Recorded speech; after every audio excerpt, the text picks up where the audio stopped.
When you look at credibility, that's what customers are looking for today because a lot of customers are confused as to what product to buy. A lot of products in the market, you well know, almost reach product parity. That means you can't really tell the difference between one or the other. And even if there is a slight difference, over time, that other company will make up that difference.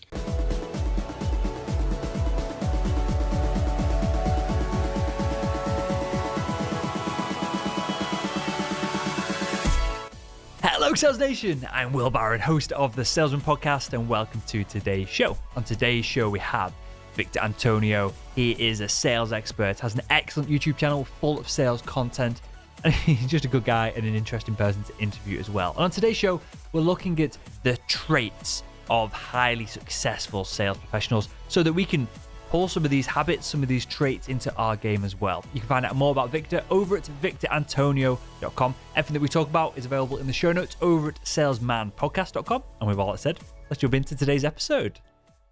Hey, Victor, and welcome to the Salesman Podcast. Thank you for having me, Will. Appreciate it. You're more than welcome, sir. We're going to dive into essentially success habits today, hopefully. There's many of them. Many people have different opinions and thoughts on them.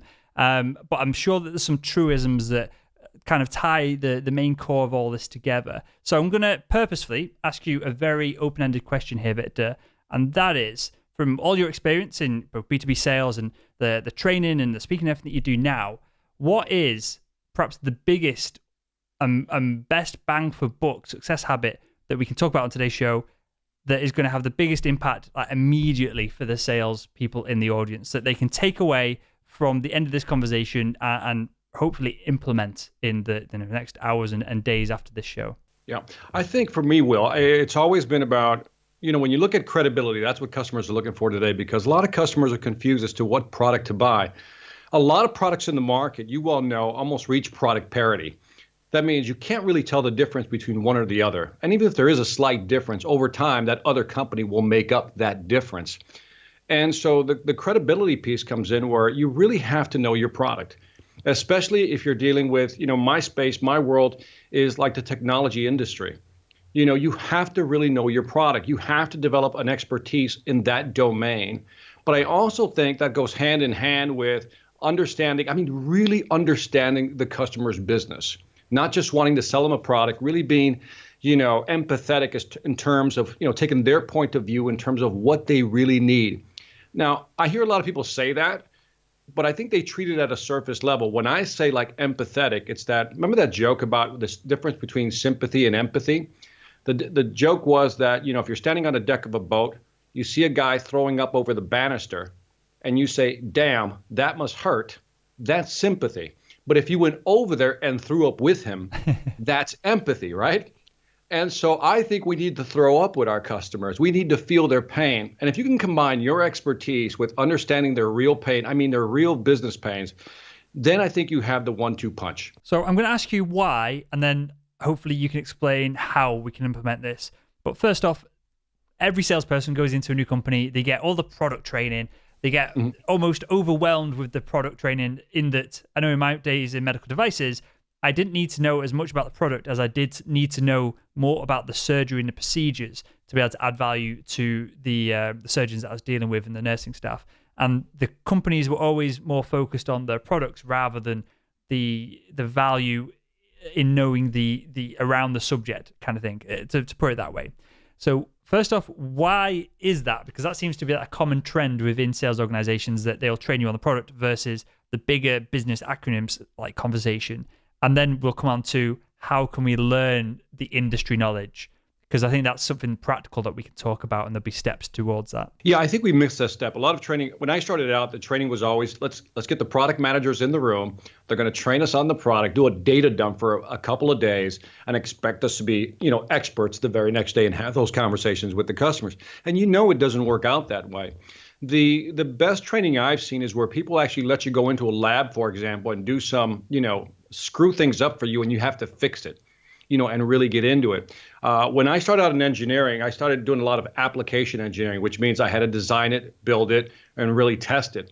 And that really helped me when I transitioned into sales because I can actually walk into, let's say, a central office or a telecom hub and actually say, no, do it like this. And instant credibility, again, getting back to that point. But I was never, even throughout my career, I can scarcely remember a time where we were taught the process and the methodology of presenting, the pitch, the conversations we have with our customers. And it amazes me, Will, if you really think about this is really fascinating, that corporations spend like, I don't know, it's got millions of dollars, right? Just to get the product up and running or just to develop the product. They spend millions of dollars acquiring a facility, putting it in place, getting the right people, having the management, the operations, everybody in place. You spend millions of dollars. And then where it really matters, which is to me, the conversation, the presentation with the customer, they hardly spend any money in that area. The insanity is beyond belief because the customer sees the salesperson. They don't see your factory. They don't see your operations. They don't see how your patents or your trademarks. They see the salesperson. And sometimes I think, I know they underinvest in the salespeople when it comes to actual training them. Why is that? Is that because they're under the assumption that salespeople are going to be there 18 months, then move on, so they don't want to invest in them? Clearly, there's a paradox there. If you don't invest, they're not going to stay. Is it based around that? Is it that simple?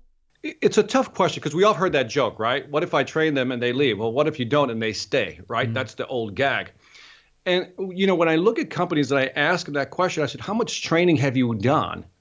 I always get this glazed look, which amazes me, which makes me look glazed also, because they're like, what a novel concept. To them, it's an event. We've all heard this, right? They think training is an event. Throw them into training one time a year, that's it.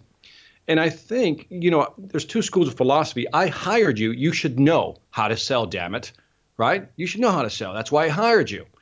And so the assumption is that the person coming in was successful. Therefore, they've sold well in the past. Therefore, why invest any more time and money? If I need to train them, look, you're a grown adult. You can actually train yourself, figure this out. That's your responsibility. It's almost like there's this abdication of responsibility on their part. But then they turn around and wonder at the end of the year why the salespeople aren't closing enough deals. And, I can say this because this is my personal experience. I think 90% of all sales presentations I witness just stink to high heaven. I mean, they're horrible presentations. And it's amazing how even executives don't see it. But if I can be so bold, if I can push the boundary on this one, I do a lot of events. And sometimes I see the CEO or whoever the head of the company is doing their presentation, doing the corporate overview, the roadmap for next year, reviewing last year's numbers, moving forward, here's what we're going to do, presenting the vision. And their presentations are horrible. So they're not setting the example either. So I think, for me, I always look at the presentation and the conversation. And in many cases, 9 out of 10, I think they're bad. I personally think they're bad. I've had that experience, and it was I've had this experience twice. I'll just quickly run through them. The first one was at university. I did a degree in chemistry. Regular listeners will know this. And I was not the best student because I wanted to go out and party. I knew I could pretty much do pretty well in it by not putting in that much effort. I had no intentions of going into the lab. I just wanted a degree that showed that I had some kind of nous, a bit of brains, because I knew I was going to go into sales or business. So I went to half my lectures, and it was frustrating for the lecturers because they knew that I was bright, to blow my own trumpet a little bit, but they knew I was bright. They knew I could do really well if I put the effort in. But at the same time, I was running a small company which funded, paid for my university, came out of university with no debts. So my kind of attention was split. I went back to that university a few years later when my little brother was looking around there because he was thinking about doing chemistry there. And it was such a stark comparison between these lecturers who I was a little bit nervous of because they constantly complained and shouted at me for not turning up to stuff. Right. At the time, I thought that, they were great presenters. It was really interesting. And, the lectures I did go to, I would be avidly engaged.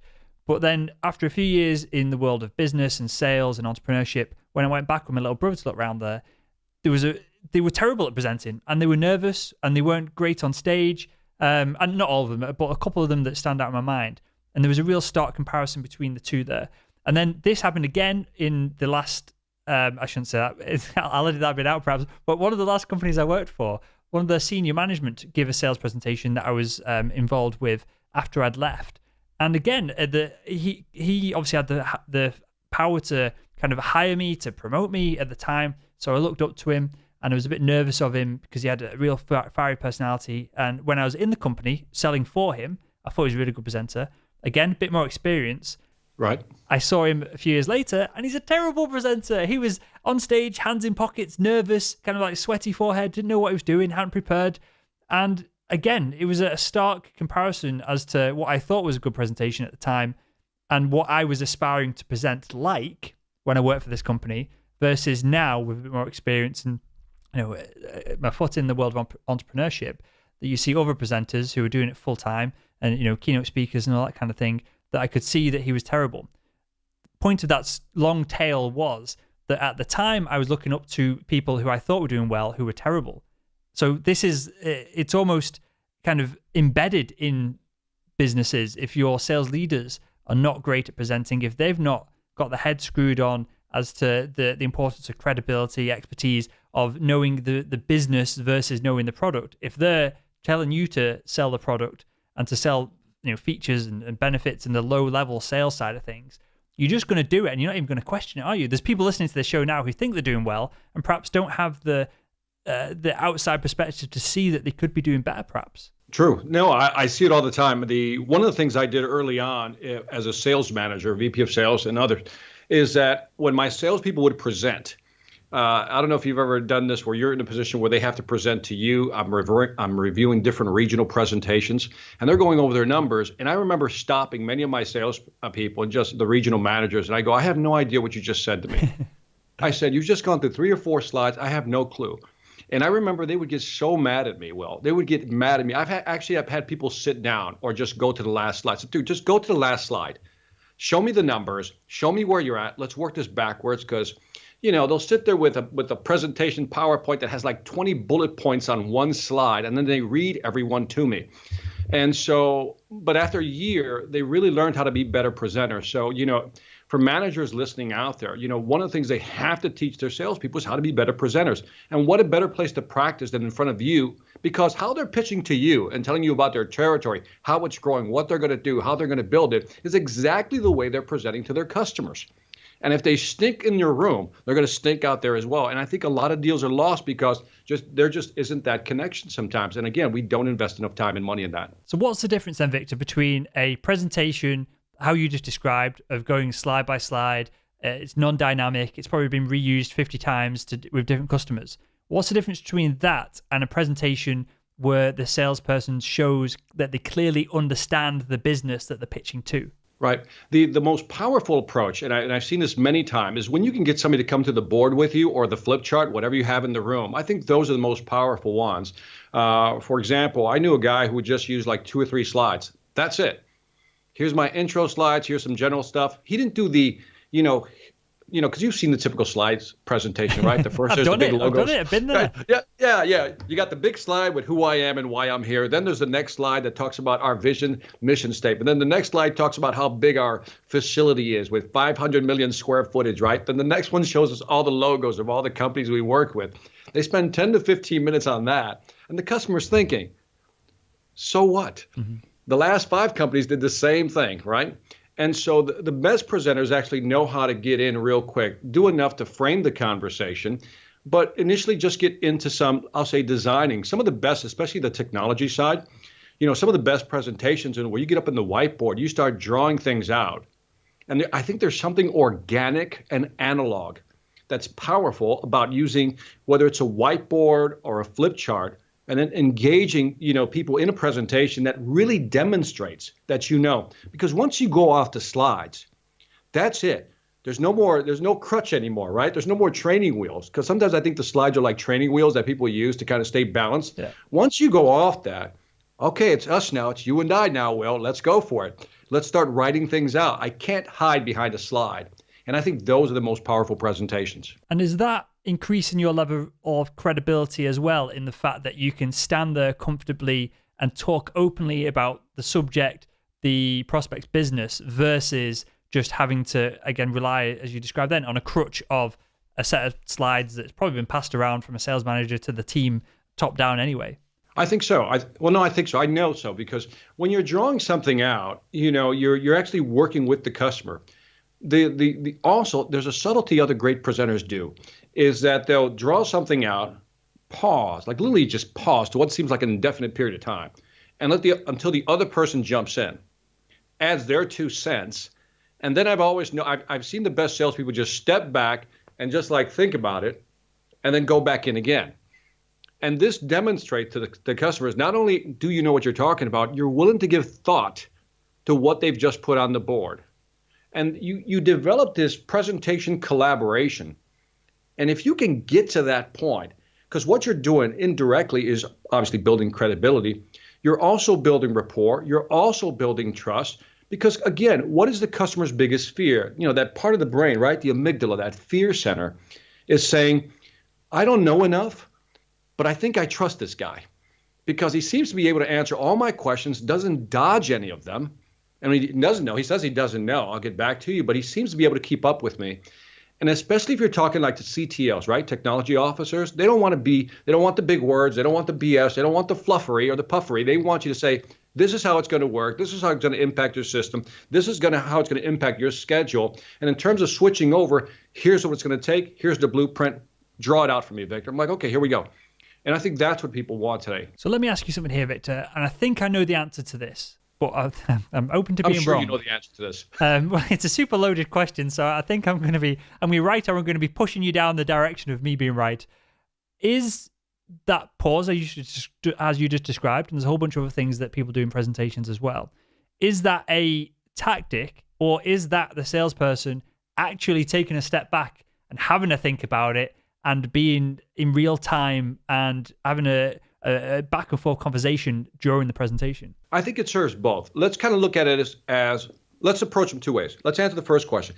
Is it natural? I think for some people it is very natural to them to pause and just do it. For those who choose to use it as a tactic, it's okay, because sometimes you have to stop your brain. So it isn't so much that I want to give them the impression that I'm pausing and reflecting, but it helps you as a presenter say, he just said something. I really need to slow down to make sure I got everything. So it could be used as a purposeful tactic to help you slow down to really understand. So I think it's both, really. But it's not something that you're putting on just for show. It's something that actually has a purpose. You're not what I'm saying with this, you're not being unauthentic by using weird body language and pausing and using forceful, manipulative kind of a language or process to get them to do what you want. You're being there with them and trying to solve a problem. I think you can't. There's no way to continue your fakeness throughout a presentation.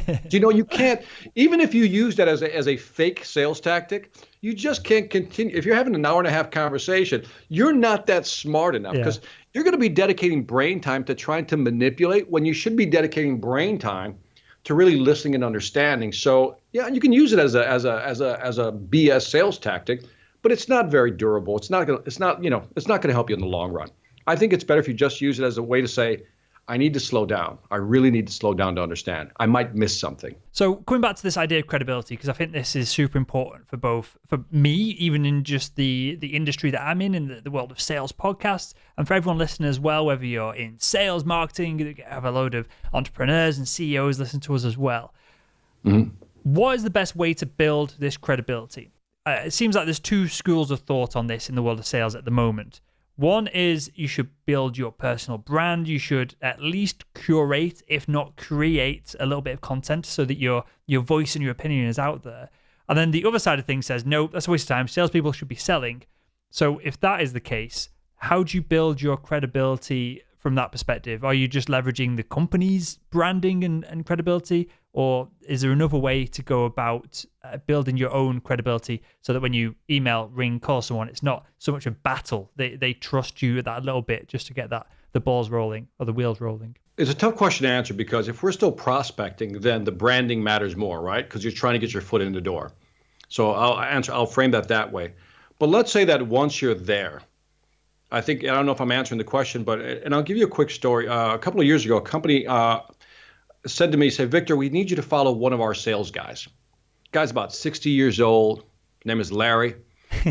Just, backwood here from Georgia, gruff as hell. Gruff. I mean, just rah, rah, rah. That tech, just gruff, blunt, no diplomacy, just blunt, right? Well, it turns out Larry's outselling everybody like 10-1. Okay. And they're trying to understand this. So they would ask Larry, why are you so good? True story. And Larry's like, Victor, I just go in there, I just sell. That's what I do, Victor. That's all I sell. I said, well, do you have to have a process? No, I don't have a process. It's just about understanding customers, Victor. Just go in there and do it. That was it. And so the company was frustrated because, okay, that can't be a sales training program, those two lines. And so I followed him around for 2 weeks. And my job was to document what he did and then turn it into a playbook/sales process. 2 weeks go by. I remember it took me about a month to finish the actual manual for the company. And then I showed it to Larry first because I wanted him to see it. And as we went through it, he started seeing that he did have a sales process. And it was really fascinating to see his eyes light up because he didn't think he had a sales process. And so there's several lessons in there. One is that some people are good at selling, but they can't transfer the knowledge. That's what Larry's problem was. And too often we take the best salespeople out of the field. You've heard this, right? We put them in management and they can't do it. The other thing is when I studied him, to your point about credibility, was he would walk in to, let's say, their data center, right? Or central office. And he would be able to just talk to the person and say, oh yeah, I see you have that. And then I see you have that. The funniest parts were when he would challenge us. He would say something like, now, why the hell did you buy this piece of equipment? And the person was like taken aback. And then they would have a conversation. One of my favorite books in the last few years is The Challenger Sale. And I like the Challenger Sale because it brought to the forefront, one of the things I've always believed is that you have to challenge your customers. I didn't use the word challenge, that's theirs, but you have to question your customer's sanity sometimes in a nice, polite way, but still be very questioning. And I think that's what Larry had. He was that Challenger salesperson where he would push and say, why did you buy that? But then he also knew how to have the conversation on the whiteboard. And he would do a lot of whiteboard stuff that was really fascinating. So to the answer of credibility, the ability to challenge your customer was very key. And he knew how to do it because he had the expertise and he wasn't afraid to share that with them. So you've totally, and I've never heard this before, so thank you for this, but you've totally reframed the question that I asked. And I've asked that question to a bunch of people who've come on the show. And tell me if I've got this right, because I might got this wrong myself. But you've reframed it as if you've got a blog or if you're doing whatever online and you've got that kind of little voice, you've got perhaps perceived credibility versus what Larry had was real credibility as an actual expert in the field. Correct. Is that something that we're all getting wrong at the moment? Because there seems to be a big push for, again, it's 50-50 with people who come on the show, the guests on the show. Half say create content, half say don't do that, just get your head down and close more deals and get on the phone and speak to more people. But are we missing the point with this conversation? Is the point, or should the point be that we should be looking for business specific kind of credibility and expertise, and that just solves all the rest of the problems? Well, again, remember the quote I stated earlier, the mind's greatest disease to be for or against. There's nothing wrong with the branding side and trying to position yourself in the market as a trusted advisor or expert. But at the end of the day, the longevity, the recurring business comes from when you actually go in there and they say, my God, this guy really knows what he's talking about. Because I know a lot of people who on paper blogs look good, look great, until you challenge their knowledge base and their experience. And then all of a sudden it falls apart. It's a paper tiger. And so to some point, I think that the branding online, the curating of information online to position yourself as an expert is kind of a, hey, I'm here. But now if they call you in, you got to be in a position where you're not going to have that, if I can be so blunt, that oh shit moment. Now I really have to kind of execute on this. If you don't have that domain experience, you're just shooting yourself in the foot. Because again, most people know, especially trainers and consultants, that a big part of the business is recurring business. If you want to make your life easier, you want recurring business. Well, how do you get recurring business? You demonstrate that you can actually help the client. So I think the branding is important. But I think that's almost like having a nice business card. It gets you some attention, gets you a foot in the door. But now that you're here, show me what you can, how you can help me. Okay, well, let's talk about this then. We'll wrap up the show with this, Victor. How do we get this domain experience? Is it as simple as sticking within your sales role rather than 18 months for 4 or 5 years, mastering it, speaking to everyone that you possibly can in the industry, making connections within your company and speaking to not just the sales team, but what marketing suggests is the best messaging and all this kind of stuff, and then getting in with the product team and learning more about the ins and outs of the product. because that's like the obvious solution to this, but it's not the glamorous or sexy one, and it's the one that 90% of the people listening will go, sounds good, but I'm not going to do that. Correct. Everybody wants a shortcut, right? I just want to get to expert level right away. And, I speak from experience. I started out in engineering, went through engineering, then moved into sales eventually and did very well there. And so when I did that, it allowed me to speak to both sides of the houses. You know what I mean? The technical people or the operations people, and then on the sales side. And how do you get that information? You got to talk to a lot of people and try to, because, that it isn't until you do a presentation, well, this, that they ask those tough questions. You go, ooh, I didn't think about that one. And then you screwed that one up. I mean, I don't know about you, but I've walked out of deals going, oh, I screwed that one. That one didn't go well because either we said the wrong thing or we didn't have the right answer. We didn't know how to frame the conversation. I think when you look at techniques today, I think you should study techniques because there's a lot of good stuff out there on techniques. But there's no shortcut for the experience that's in those, that you're going to put with those techniques together to make them work. So real practical, for someone who's listening to this now, they're on the way to the office or they're on the way to the next sales meeting. What's the first step if someone goes, right, I accept I've got the charisma, I've got the sales skills, but right. I've got the kind of personal brand, I'm well liked within my kind of like tiny niche of the industry or my region or my location, but I want to improve my domain knowledge. What is the first step? Like really practical, as in what can they physically do when they stop listening to us in 5-10 minutes or so? Real simple, role playing. Find yourself somebody who knows stuff. I can't tell you how many times we were in a car after doing a presentation or something, and I would talk, because we would like to do, a four-legged visit, we always called it, right? Two people. One person presents, the other person observes what's going on. And then we would have these conversations in the car. Okay, Victor, you remember when you said that? Well, that wasn't the best way of saying this. Here's what you should have said. All right, ask me the question again. And then I would answer it, and we go back and forth. For some reason, we've gotten away from role playing, with other people to really measure how good we are when we're having those conversations. That, to me, is the most practical way to practice. And why is that? Is it just because they're a bit awkward? Yeah, it's awkward. It feels weird. And by the way, it felt weird for me. If you're listening to this, it's going to feel weird. It's going to feel weird. But once you get past that weirdness, there's something about sitting with somebody who is a domain expert, especially like product managers, and let them ask you questions and you respond and they go, no, wrong, but there's this, you're going to hate them for a while, and then you ask them to ask you questions customers are going to ask.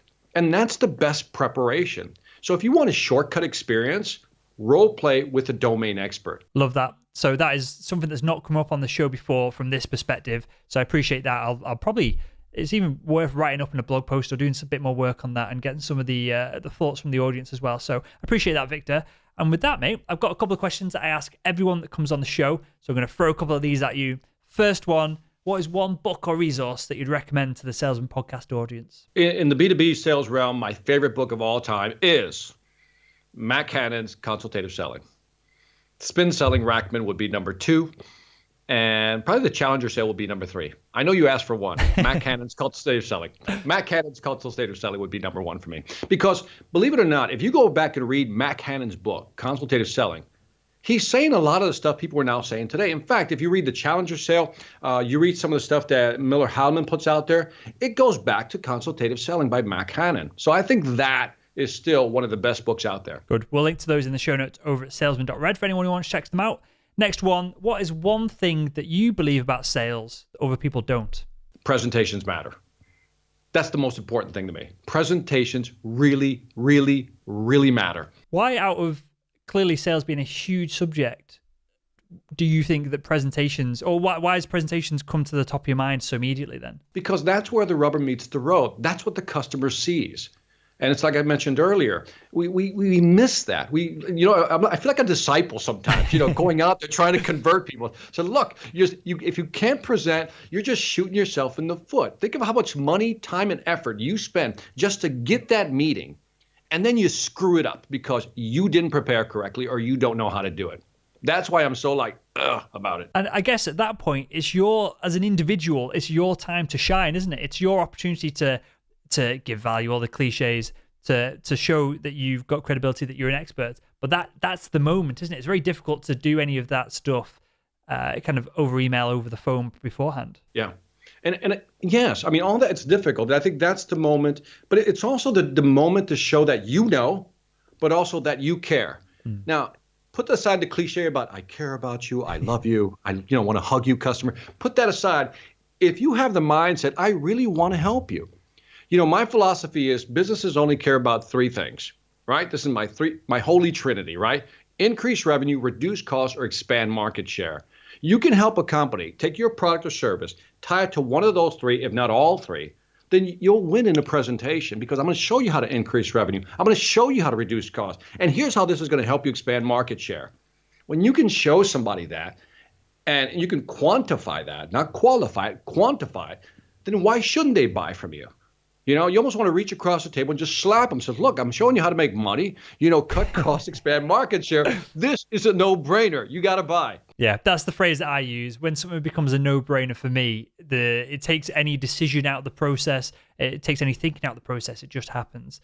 Awesome. And next one, who is the world's greatest salesperson? I don't know. I'm so biased. To me, Zig Ziglar was my mentor, my virtual mentor. I got a chance to meet Zig Ziglar and actually speak on stage with him before he passed away. But he was the first guy I saw. If I can give you the short story, 1995, we were in Minneapolis, Minnesota, went to this, I think it was Peak Performance, where they had speakers come on. I saw Zig Ziglar for the first time. And the first time I saw him, I'm like, my God, look at this guy. It's like, it was intelligence, grace, the ability to tell stories. And second to him, I would probably say, and I know you only asked for one, would probably be Jim Rohn. And I know he's not considered a salesperson per se, but listening to Jim Rohn talk and speak from the stage, powerful. He knows how to shift your paradigm and just keep you unbalanced. You feel like vertigo every time you listen to the guy. He's good. He's good. Good. We'll link to both those dudes and a couple of resources in the show notes again. And final one, Victor, something I ask everyone that comes on the show, and that is, if you could go back in time and speak to your younger self, what would be, I know you've given me 3 or 4 for each of these, but one piece of advice, what is the one piece of advice you'd give him to help him become better at selling? Don't worry so much. That's it. Like, don't worry so much. When you screw things up, you start thinking about it, or you start worrying about a presentation. Don't worry so much. Prepare, do your best. Don't worry so much. There'll always be another deal. Let me ask you, is this something that is, or let me rephrase that. When did you make that realization? Because this is something that I have to it's not a habit for me. I have to constantly remind myself that, in 2 weeks' time, if you've screwed up, as long as you've made it right, everyone's forgotten about it. It doesn't matter. So when did you kind of have this? By the way, recent. It's almost like you got to pet yourself and say it's okay. Literally, it's okay. And I think with age, and experience, I'm able to look back and say, it didn't kill me when I screwed up before, and I've screwed up so many times it hasn't killed me. So let's just stop worrying about that now. So I think that comes with age, and a lot of experience. But it's hard to get there. And by the way, some people can say it, but others internalize it. And I think you have to internalize that. It's okay. You're going to screw up a presentation. It's okay. Move on. There'll be another one. You're going to say the wrong things. It's okay. Amazing stuff. Well, with that, and for everyone who's super excited to learn more about you, Victor, where can we find out more about you? And then tell us a little bit about the YouTube as well, because that's important. There's a ton of content on there for us. All right. So my main site is victorantonio.com. victorantonio.com. My YouTube channel is called Sales Influence. But if you just Google or YouTube Victor Antonio Sales Training, you'll find all my videos. I think I have about maybe 600 or 700 videos on there. Started a new podcast called Sales Influence as well. Not as popular as the Salesman Red podcast yet, but I'm working my way up there. And by the way, I shifted from video because I wanted to start doing some audio, so that was kind of fun. And so I appreciate what you're doing, Will. Great work. Cheers, man. I appreciate that. That's nice to hear on the show. With that, Victor, I'm willing to all that in the show notes. With that, mate, I want to thank you for your time, your insights. I want to thank you for a couple of times in the show, you've kind of shifted my paradigm on a couple of these things to a new perspective. So I appreciate that. It's something for me to have a think about, a couple of these angles that you've reframed it in. And with that, mate, I want to thank you for joining us on the Salesman Podcast. Thank you very much, Will.